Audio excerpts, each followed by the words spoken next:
मुल्क भर में सोने की कीमतों में मजीद इजाफा। सोने की कीमत 6,500 रुपए इजाफे के बाद 2,09,000 रुपए हो गई। 10 ग्राम 5,574 रुपए इजाफे के बाद 1,79,184 रुपए का हो गया।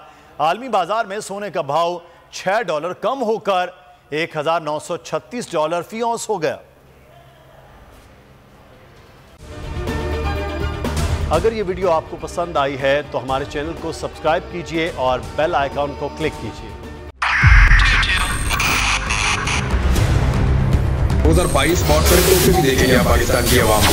पाकिस्तान की आवाम को एक तोहफा ये दिया कि आवाम को पता चल गया कि पाकिस्तान का मीडिया क्या है। साल 2022 में सबसे ज्यादा देखे जाने वाला चैनल बोल न्यूज रहा नंबर 1। हमने बहुत सारे शोज और ट्रांसमिशंस की। पूरा साल मुसलसल जदोजहद में निकल गया कि ये वोट ऑफ कॉन्फिडेंस के पीछे कौन लोग थे। तोड़े रेटिंग के सभी रिकॉर्ड। सोशल मीडिया पर भी सबसे ज्यादा तेजी से 2.4 बिलियन व्यूज का संगे मील अबूर किया।